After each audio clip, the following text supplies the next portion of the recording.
Magandang hapon sa ating lahat mga ka-farmers, mga ka-viewers. So share ko lang po sa inyo yung dalawang variety na ating tanim. So meron tayong apat na linya ng mistisa at meron tayong apat din na Galaxy Max F1. So nakapag-harvest na po tayo din sa unang bisis mga ka-farmers. So nasa 110 ang mistisa, nasa 70 kilos lang ang ating Max.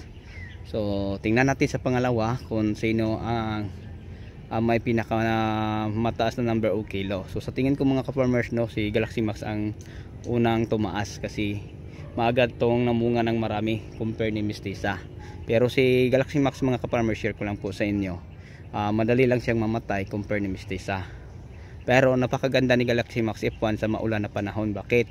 Kasi matibay po siya sa tinatawag nating pamamarako at saka cracking mga ka-farmers compare ni mistisa. Si mistisa, pag kulang tayo sa fungicide, share ko lang po sa inyo, parang may maibahagi naman ako na konting kaalaman, madali lang po siyang mamutok pag kulang tayo sa fungicide. So ang mas maganda mga ka-farmers, pag magtanim tayo ng mistisa sa maulan na panahon, may mga sakto mga fungicide na ating pwedeng magamit na kayang maprotektahan sila sa maulan ng mga panahon. So ngayon mga ka-farmers, ibabahagi ko po sa inyo ano po ang mga fungicide na gagamitin natin sa kanila. So meron tayong Amistar, meron tayong Luna Sensation para po mga ka-farmers na maprotektahan po ang ating tanim sa maulan ng panahon. Kagaya nito, palaging na ulan, kaya tanyo mga ka-farmers, basang-basa ang mga lupa, no?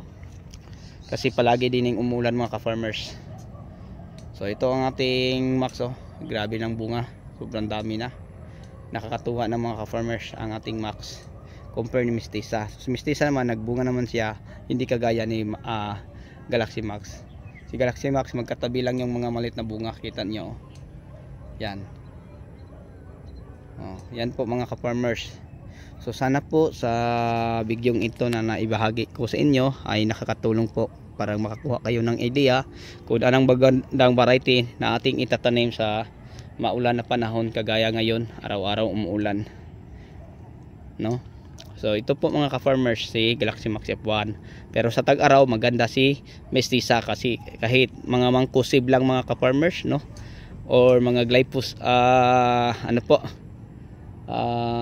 yung mga Topsin M, no, Thiofanit na mga AI, kahit ganyan lang mga ka-farmers, mga powder, so pwede na. Pero sa maulan ng mga panahon mga ka-farmers, pwede naman ang mga mangkusib, pero mas maganda yung mga liquid kagaya ng Amistar at saka Luna Sensation kasi kaya pong protektahan mga ka-farmers ang bulak, bunga, pati dahon mga ka-farmers ng ating halaman. Kaya yun po ang aking ginagamit. May kamahalan naman po siya mga ka-farmers, di bali kasi alam naman natin kung palaging umuulan, maganda naman po ang presyo mga ka-farmers. So kahit konti lang ang ating maaani, maganda naman ang presyo, kikita pa din tayo ng hindi natin sabihin malaki kasi marami tayong mga baser, at least basta kumikita tayo mga ka-farmers.